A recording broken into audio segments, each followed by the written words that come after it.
Welcome back to Screamers, to our final episode of our WAFCON mini-series. Today we're going to get straight into the competition, so shall we get going? Let's do it.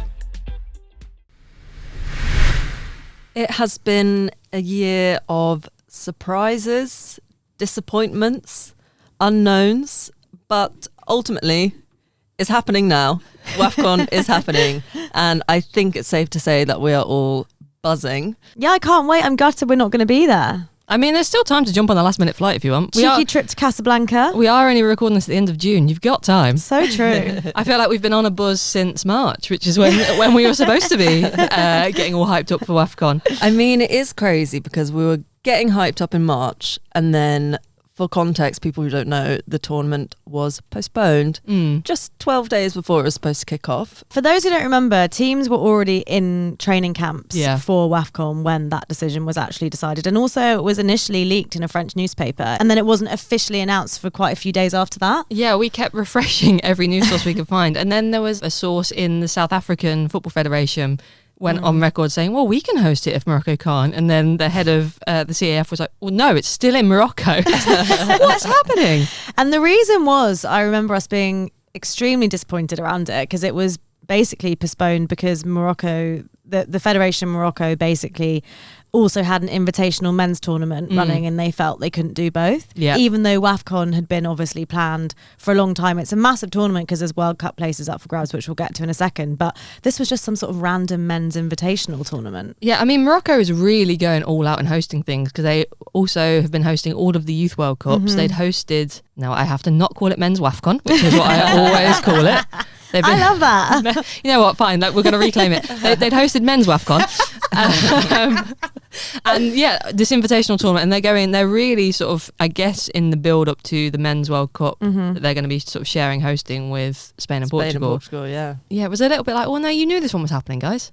It was just really disappointing, wasn't it? Because, you know, following on from last year's WAFCON, like, it really feels like women's football in Africa is really growing, and it was kind of like cutting off its knees to cancel it so close to the fact. Like, I couldn't imagine that happening to a competition in Europe. I think there'd just be a complete outcry, and lots of the players did actually take to social media, didn't they, to talk about how disappointed they were. Contrast that with the fact that the prize money's been increasing. They've been putting more into it. Like, teams are now winning $1 million for winning the tournament, as with Nigeria last time.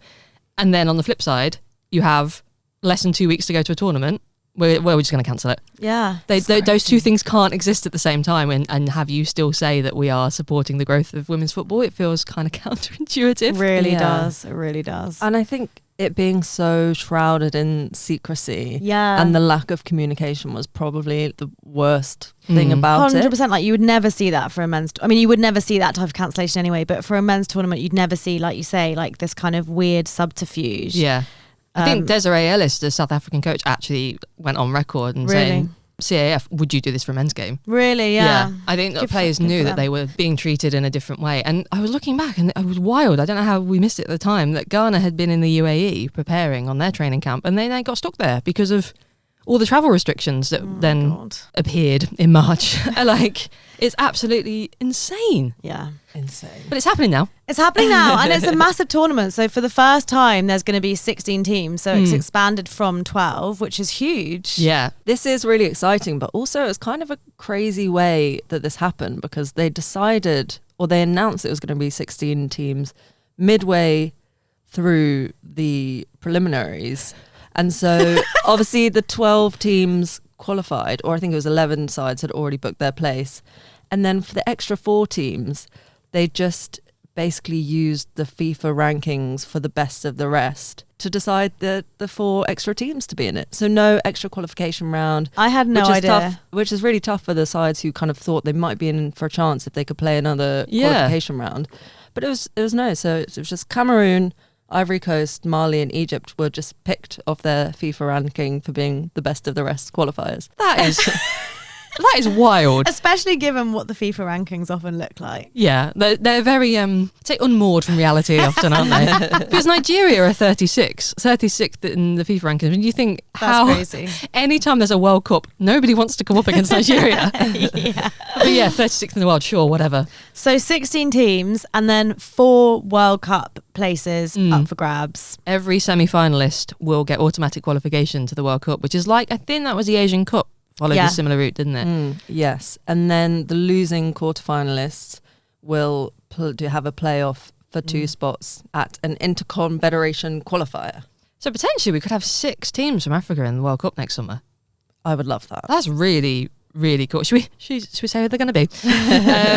It's going to be interesting as well, I think, this move in the calendar to see how it impacts on the players. Do you think in March, players based in the WSL would have been in season, but coming to the end of it, NWSL-based players would have been before pre-season started for them? And depending on where you, like, I think the South American calendar maybe would still have been in the break, depending on the league. So, but now obviously it's the complete shifted around opposite. a little bit, yeah. So you're gonna have players who have been playing in the NWSL who are like midway through their season. WSL players have obviously not been playing for a while. Like, it's going to be really skewed the preparations, I reckon. For sure. But then on the flip side, it's also given players who are injured or maybe out of form earlier in the year a chance to make like a late play for the squad. So it's almost like it's gonna be a completely different tournament to what it would have been in March. 100%. I think it originally being planned for March, there's a lot of clashes there with domestic seasons, and I wonder how that would have affected the viewership. But now being in July, after the end of the Men's World Cup, maybe there are going to be a few more eyes on WAFCON as kind of one of the biggest football events happening this summer. Yeah, I think it's actually a great time because there's going to be lots of people needing their football fix straight off the back of this like bumper edition of the World Cup. I know I will. I'm going to fire up my VPN and find somewhere I can watch it. Because last year, I mean, hopefully, BBC, if you're going to show the final again, please announce it with more than like 45 minutes notice. That would be very helpful. But moving on from all of the context in the lead up to this tournament, I think we should focus on the most important thing, which is this year's teams. Disclaimer, which you'll already know if you listened to our review last season, we are not experts by any means. This is thoroughly a beginner's guide, a handhold to those of us who primarily watch football in WSL, Champions League in Europe, to give you a route into WAFCON this summer. I think over the tournament we can try and spotlight creators, journalists, writers, whoever it is who are covering the tournament in more depth. But this is just a little bit of fun. We've learnt a little bit. We've learnt from our mistakes last year. Maybe. We'll see. I think it only makes sense, given how we're now incredibly FC Nordsjælland pilled, to start with the teams featuring some of our new friends in Denmark. We are recording this at the end of June, so a lot of teams have not confirmed their squads yet. So some of the players we talk about might actually not feature, but we'll give you a nice sort of flavour of the tournament. Shall we kick off with Ghana then? So obviously, if you listen to our interview with Princess Marfo, you'll know that we are now very connected to the Ghanaian side. They came in 3rd place last year, which is pretty massive. I wonder if they can push on even more this year. We can see some more progress from the Black Queens. They were one of like the early pioneers, weren't they? I think they were one of the earliest women's teams in Africa, but maybe went off the boil a little bit and are now recovering. And not only do they have Princess, they've got Shani Boyhaloka. My goat. Your goat. Oh no, are you going to be fully in Ghana's camp now? 100%, because I've got my Scouse queen, Chantel Shani Boyhaloka, Nottingham Forest player, who I think has been, really excellent for the team this season. She's got a lot of energy. And of course we have our best mate, Princess Marfo. So I really hope to see a bit of a link up between those two. I did spot that they were recently hanging out in Copenhagen together. Really? I believe, I spotted that on Instagram. So I was like, the friendship runs deep. Team bonding. Let's see if the connection on the pitch can match that. Princess is one of those who I think has actually benefited from the tournament moving because I think she was injured earlier in the season. Yeah, exactly. I thought that was interesting what she was saying. Like the last time she played for her country, she had that really bad injury and she's done so much work to rehab that. So this time she can really enjoy herself. So really excited what she's going to be able to do. And then we also have friends in the Ivory Coast camp. We've got friends everywhere.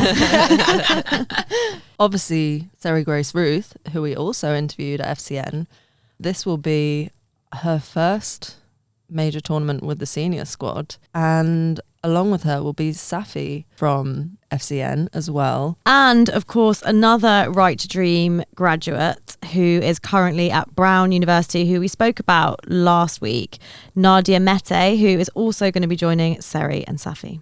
The Jade Rose of the squad. Exactly. Going on the academic pathway. The intellectual. I think, wasn't it, we asked Sery who she wanted to end the final to be, and she predicted, wished for a Ghana Ivory Coast final. Which, strange things have happened, it might be the case. There's also a couple of other players I think to watch out for in Ivory Coast. They could be a bit of a dark horse. They've got Rosamond Kouassi, who's part of the Michelle Kang Extended Universe at Washington Spirit, but she just won the Golden Boot at that CONCACAF Champions Cup as well. So she's coming in with good form. Ooh. And apologies, Man U fans, they've also got Bernadette Amani, who I think started both of the games that EU ended up losing to Bayern Munich in the Champions League. Bayern Munich, also shout out to them. They have little like Q&As on all of their player pages that are like, what's your favourite thing to cook? What's the thing you do after games that don't go your way? And she had listed her footballing idols, and it was Yaya Toure and Formiga. And I'm like, yeah, fair, that's quite a high pedigree. Love. And then we also have Egypt. We didn't get a chance to chat to Lila at Nordsjælland. She didn't come through the Egyptian Right to Dream Academy, but obviously it's part of the Nordsjælland setup. There's also lots of players in the Egyptian squad who are based at FC Masar, which is part of the Right to Dream network. So it again feels very much part of our... It's part of our universe. Part of the Screamers Extended part Universe. Of the Screamers Extended Universe, exactly. And they also have a player from Hull City, Sarah Essam. So come on, the FA Women's National League. Wow. Love. Getting representation all the way. And we have the last of our Northern connections, South Africa. Of course. I think we are all eagerly awaiting a Smar Screamer at WAFCON. I think, did we predict it in the final? The winning goal of the entire championship. They are winners of WAFCON in 2022, of which Smar was part of that squad. They've won the CASAFA Champions Cup as well, which is like the regional tournament for Southern African teams, like 7 out of 10 times. Chris did predict them. He did. To be the winner. We'll get onto our predictions later. But, you know, someone vastly more experienced than us just thinks South Africa are in the running. They also have a player, Linda Matalo, from Glasgow City. Yeah, Again, SWPL supremacy, guys. the Screamers web connects them all. Did you know that Linda is also known as the Randfontein Ronaldinho? Wow. What a nickname. What a nickname. Also really promises a lot. You've got to live up to that, don't you? Jogo Bonito. And then obviously it's an extended competition this year. So Malawi are joining for the first time Tournament debut. with legendary iconic sisters Tabitha and Temwa Chawinga.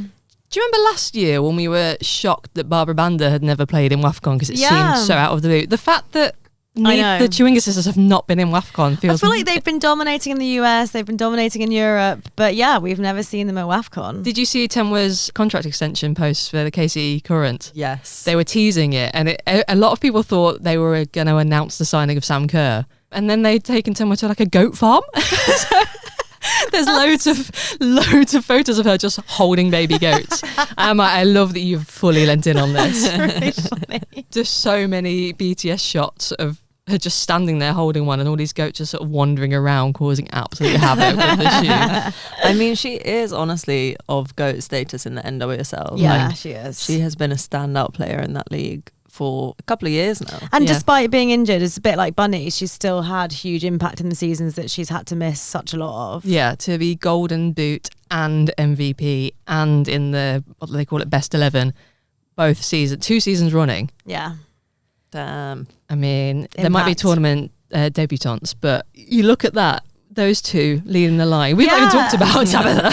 Exactly. Like, you know, you talk about building a team around one star, but they've got two like unbelievable talents right off the bat. And then another tournament debutant, big summer for Cabo Verde football. Yeah. Oh my God. So we're recording this the morning after the men have just got through to the knockout stages of the World Cup, which to do that in your first World Cup. Second in their group is unbelievable. So many people were predicting them to come bottom of their group, you know, or predicting them to not come away with a single point. But to come second, it's so exciting. To get that result against Spain as well. Yeah. Let the story continue at WAFCON, I say. Yeah, I mean, imagine that. So their first WAFCON, and if they manage to replicate that success, I think it might be a bit more difficult maybe there. It's such a tough field, isn't it? Yeah. Like it sounds like 4 places and then the possibility for 2 more. It sounds like, oh, that's a really great chance. But these teams, like, they have so much talent. Speaking of talent, should we address the Nigerian shaped? Have we learnt from our mistakes last year, do you reckon? Soon we'll find out. I realised what I did, the error of my ways, was I abandoned the Liverpool family.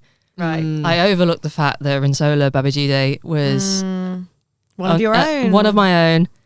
But didn't give Nigeria and specifically Rinsola the respect that she deserved, and it blew up in my face. And also for me, actually, I would say I probably have given Chi Nnadozie the respect she deserves in the past, but I have really fallen in love with her this season. Yeah. So I'm backing her. Like, I'm excited to watch her at WAFCON. She's so solid at the back for that team. I mean, they're the only African team to have been in every edition of the Women's World Cup. They have been in the final 4 of WAFCON probably every year. I've not looked back through every single year of it, but you would assume. I mean, they've won most of them. Yeah. I mean, sensible heads would be backing them to win it again. Is it 10 wins in 14 competitions I think they're at? Yeah. That's crazy. Something like that, yeah. They are so Dominant. I mean, looking at the notable players for this squad, I was like, is it just the full pretty squad? much everyone in this squad is a notable player. They are absolutely stacked. But one player I am very excited to hopefully watch is Joy Omewa, who joined Forest in January. So just spent half a season at Forest. She's only 23, only there for half a season, and she scored some absolute bangers. So hopefully, I think she might be a bit of an outside name for some scoring at WAFCON. We'll have to do a sort of club goals list of which clubs have contributed the most goals at WAFCON. 'Cause it does feel like Forest are going to be up there. With Shani and Joy. And then we have Zambia, which I think was a couple of us maybe picked for an outside chance win last summer, which backfired spectacularly. But I still think, you know, they're led by Barbara Banda, obviously their captain, who is just Good starting point. Yeah, one of the most incredible players in the game at the minute. They've got Rachel Kundananji, they've got Grace Chandler. Like, they're not a team built around just Barbara. No, they've got depth. Yeah. Maybe someone will throw their weight behind them again this summer. Maybe some of us haven't learnt our lessons. And then I guess hosts Morocco as well. They have been on a journey sort of over the past 6-7 years of really rebuilding their women's football programme. Sort of aligning, I guess, with what we were saying about hosting loads of tournaments, preparing for the growth of football in the country. And it has really paid off. They reached the semi-finals in 2022. They were in the final last year. Yeah. They are still coached by Jorge Vilda. Boo.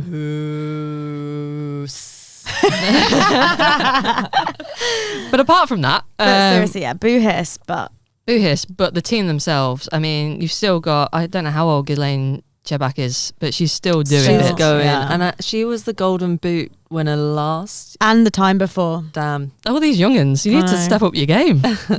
So it's hard to count them out. The manager that took them to the semi-finals in 2022 is now the manager, I think, of Ivory Coast as well. Ooh. So nice bit of pedigree over there. So who were the 4 additional teams that were included based on their ranking? Cameroon, Ivory Coast, Mali and Egypt. So we already talked about Ivory Coast and Egypt. Cameroon. I was looking back through their history. They reached the semi-final 9 WAFCONs in a row. Wow. 2002 to 2018, they reached the semi-finals every single edition of the tournament. Wow. That's incredible. Which is, the kind of pedigree. Again, I think they were one of the teams that maybe started a bit sooner, started a bit earlier, had a programme that was running for a bit longer. They have maybe been caught up. Some could argue it's a similar, obviously very different, but it's kind of the journey that the US went on. Like, they started their programme a bit sooner, and then other nations kind of caught them up, and now they're, I think, figuring out what their team identity is. Interesting. So this is maybe a sign that they've restarted their new evolution. We'll see. There's Algeria as well, who last summer were knocked out in the quarterfinals by Ghana on penalties. So that was obviously a tight one. We've got West Ham player Inez Bellumu there, who played for France at youth level, but then started playing for Algeria in 2025. Oh, cool. So it'll be cool to see her out there with the team. It's a bit like Rosella Ayan, who plays for Morocco now and used to play England in the youth levels.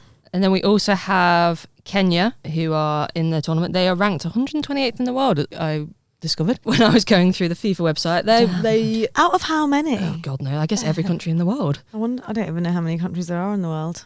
I guess more than 128. Yeah. They apparently, I was looking up sort of fun facts about football in all the different countries in WAFCON. And for girls, currently, football is the 4th most popular sport. What do you think it's behind? I've got no idea. Wait, is it a team sport? Is it only team sports? Yeah, all team sports. Team sports. Netball? No. I mean, also the validity of this source, it might be questioned. So don't fact check me. Volleyball. That's one of them. No way. Yeah. Basketball? That's another one of them. B-ball. So there's one more. One more. I was going to say also a ball sport, but I think most team sports are, aren't they? Is it really obvious? It's cricket? No. Big Olympic sport. Hockey? Yeah. Random. And then football sits 4th behind that. Which I thought was quite interesting. Wow. Yeah. I thought cricket maybe because of South Asia.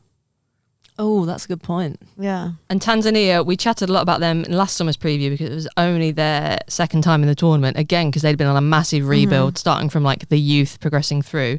They had a really tough group last summer and didn't make it out. But I think qualifying for their second WAFCON in a row for the first time is sign actually, you've just got to keep moving on. Might not always be big jumps, but there's progress. Senegal, who we also chatted a lot about last summer because their player, Ndeye Awa Jakate, was signed professionally, was playing amateur football before appearing for Senegal at WAFCON and then was signed professionally and I think still plays at Marseille, which is the club that signed her. Wow. She said that WAFCON changed my life and I'm proof of that. That's very cool. We love a big signing post-international tournament. It's always who's going to be the breakout star, isn't it? It's always fun. And rounding out the 16 teams is Burkina Faso, who compared to most of the other teams in it are relatively young. As far as I could tell, they only played their first game at senior level in 2007, which is quite recent. Yeah, that is recent. They won it 10-0. Do you know who it was Fair against? play. Niger, I think. Oh, okay. Wow, that's pretty impressive. So yeah, that was absolutely stomping introduction to international football. Their coach, Pascal Sawadogo, he seems like a massive mover in women's football in Burkina Faso because he's also set up girls' football programs at a bunch of schools. He set up a professional team in Burkina Faso. He has managed the under-23s team as well. He's a massive Man United fan, which we won't hold against him. But he said that, Fergie's his idol. So if Burkina Faso start getting loads of added time at the end of their games and they're chasing a win, I will say, I'll see where the influence is. But I've got a game to round out our little preview. Ooh. A lot of these teams have pretty phenomenal nicknames. Okay. So if I give you the nickname, you have to guess the team. Okay. Oh God. Okay. I haven't. I know a few of them. I know sure, a few. But there's definitely most of these teams. I don't know their nickname. I'm not going to go through all 16 because I couldn't find sort of official nicknames for all of the teams. But we've got a good few here. We'll start off easy. Okay. The Super Falcons, Nigeria. the Copper Queens, Zambia. yep, the Black Queens, Ghana, the Cleopatras, Egypt. Banyana, Love that one. South Africa. South Africa. Right, now we're going into the more Eek. the female Eagles. Oh, I know this one. Yeah, Is it Malawi? No, Mali. it's Mali. Okay. Wow, someone's got game. Such a funny Okay. The Indomitable Lionesses. I think they do go by the Lionesses, but the full name is the Indomitable Lionesses. Indomitable Lionesses. I think I know this one as well. What's your gut saying? My gut's saying Kenya or Cameroon. Your gut should lean towards the latter. Cameroon. Has to have a lion in it. The Phoenix. What is a fennec? I think it's a type of fox. Ooh, I think. Let me verify that. what could this be? Yes, it's a type of fox. What type of fox? If I tell you what type of fox, that will give away who it is. Go on, do it. It's a small fox native to the deserts of North Africa. Oh, Algeria. Yeah. Algeria, of course. I couldn't find if it's either the Lady Stallions or the Stallion Ladies. It was listed different ways depending on where I read it. I like that. The I like Lady that too. Stallions. I have no idea who it is. Ivory Coast? No. Senegal? No. I give up. Burkina Faso. Oh, fun. And the last one, which is my favourite, the Scorchers. Ooh, I love that. But I have no idea who it is. Let's say, can't even think of who we haven't said. Honour is frozen in thought. Any other clue? I could go back to Senegal for this one. Not Senegal. Oh my God, I'm so bad. Scorchers. Scorchers. Think of someone we've talked about being on fire recently. About 20 minutes ago. Malawi. Yep. Oh, love it. The Scorchers, that's such a good name. Yeah. That is They're great. all really good names. They are great names. We should have like a WAFCON just of tournament nicknames, like a Yeah. knockout bracket. Maybe we'll do that on Instagram. It wouldn't be a Screamers tournament preview without some dodgy or kind of far out predictions to go with it.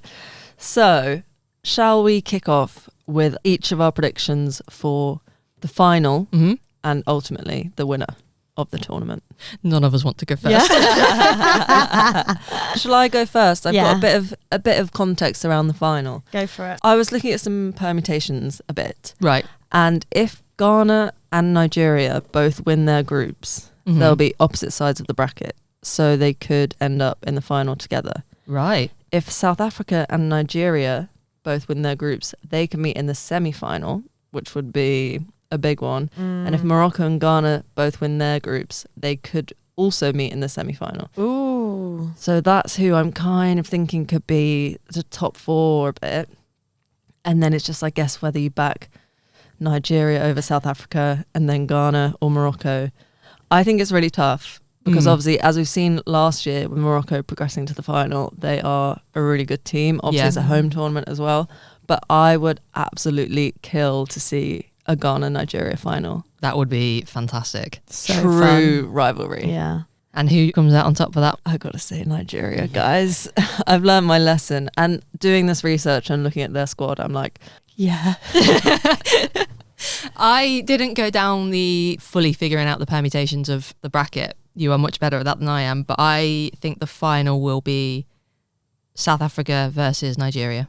Oh, love. Okay, Yeah. so one of them would have to come second in their group for that to happen. So am I saying Nigeria comes second in the group and Zambia tops it? Maybe I am. Maybe that's what I'm saying. You Nigeria. just can't help yourself. No. I see the opportunity for the safe and normal answer and I swerve it. Maybe that's what I'm saying. I think Nigeria rest their laurels a little bit. They think, okay, we don't need to go all out in the group stage. We can come second. That's Yeah. fine. And then they start grinding up the gears in the knockouts. Yeah. And then it's a Nigeria-South Africa final, which I think goes to penalties. Ooh, Juicy. nice. I wholeheartedly agree with Honour's top four. Mm-hmm. And the final I would want to see, I think, is Nigeria-Ghana. And I have actually learned from our mistakes, and I have no choice but to back Ghana. Oh, she spoke from the heart there. Oh my God. Maya in the Nigeria shirt right now saying she's backing Ghana to go all the way.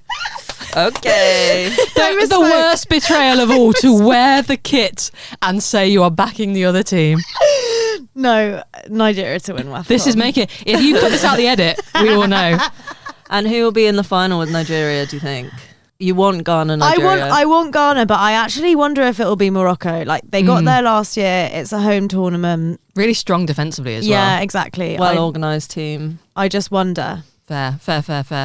And then what about Golden Boot?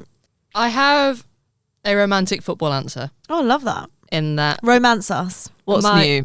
Yeah, I know. I'm always chasing the story, aren't I? I hope, dream, want it to be Temwe Chawinga. Yeah, me too. Ooh. I think first time qualifying for WAFCON off the back of 2 years Golden Boot in the NWSL. Yeah. It is their first WAFCON as a nation. They're in a group with Nigeria and Zambia, so you think that is going to be difficult to make it out of. Will there be enough games? Exactly. For They need to get far enough. to rack it up, but equally, I want it to be. So I'm manifesting it. I Just want it. absolutely batter Egypt. Score a double hat trick. I want it for Temwe Chawinga as well. I think that would just round off the competition for Yeah. her in her last 2 seasons. We know she can score incredible solo goals where she like gets the ball in her own half and just bodies defenders off of her and scores. So it would make sense that even if maybe her teammates aren't giving her the service, she's kind of like a fuck it, I'll do it myself player. Or maybe it will be like the Chewingas combined will get the golden boot. If Malawi doesn't get far enough. Lump them into being one person. No, but if Malawi doesn't get far enough. Yeah, I think that's the thing. It's like if they were in a friendlier group, I would feel more confident in it as a prediction. But I'm still staking my flag in that prediction. I think for me, as we mentioned earlier, Shebak, who won it last year and the year before, has a pretty decent chance. Really? Do you think? If Morocco go far again, which I think they will, they'll definitely go far should be enough. able to get to the semis or possibly the final. Yeah. But I think I'm actually going to play it safe and I'm going to go for Nigeria because I have learnt. Although my problem with Nigeria is they have this like really diverse range of goal scorers. Like in last year's final, they had 3 different goal scorers. Yeah. Which was crazy. I think they're 5-0 against Zambia. They had, I don't think the goals were sort of... It is crazy. I would like to see some goals from Tony Payne. I would like to see goals from Forest legend, half a season at Forest legend, Joy Omewa. I would like to see some Oshuala finesse. Yeah. But I think I'm going to go for Gift Monday for Nigeria. That's a good shout. That is a very good shout. Because, again, has been doing bits in the NWSL. Exactly. Ooh. I think that is sometimes the difficulty with a Golden Boot prediction, isn't it? It's the teams that dominate matches, but when they have such a wealth of attacking options, actually it's not concentrated. You kind of need the balance of a team that will go far, but the goals are a little bit provided by one person. Yeah. Who are you going for, Maya? I also had Dan Tenwa Chewinga, more because that's what I want. Yeah. That seems reasonable. Yeah. That's what I want to happen. I don't think anyone will fight you on the fact that she is capable of scoring goals. Yeah. And who knows? Maybe there'll be a shock of the century and Malawi will make it out of the group. I'd love it. So who do we think is going to be those 4 World Cup qualifiers then? Who's going to make it to the semi-final? I think the ones that I mentioned earlier when we were talking about the bracket in Nigeria, Morocco, South Africa and Ghana. Yeah. But I definitely think we could have a surprise somewhere. I don't think this is set in stone. These kind of likely on paper for me, but I could really see one team at least, surprising us and making it into that final 4. Yeah, don't force me to go on the record as to who, but I do think it'll be 3 of those. 3 of those and then 1. Especially now there's 16 teams, there's just so many more permutations as well, where like maybe we could have been a bit more certain last year. There is just a bit more randomness to the competition this year. Yeah. I was like, don't put me on the record. And then I'm like, I almost immediately said, but it's going to be Senegal. Oh, wow. Love. Don't know why. It's just come to me. Love it. Love it. Sure, it'll blow up in my face. That's all for Screamers this week, and that brings us to the end of our WAFCON mini-series. Thanks so much to Right to Dream and Nike for everything, and we can't wait for the competition to get started. We'll of course be sharing WAFCON bits and bobs from other creators as the competition goes on, but yeah, it seems like it's going to be a super exciting one. And guys, I know it sounds like we've been working really, really hard, going to Copenhagen, meeting players, having nice holidays, chilling out and watching the Men's World Cup. But we do deserve a break. So we'll see you in August when we are previewing the WSL. There's going to be probably loads of transfer news by then. So we'll have some massive updates then. But yeah, we'll miss you.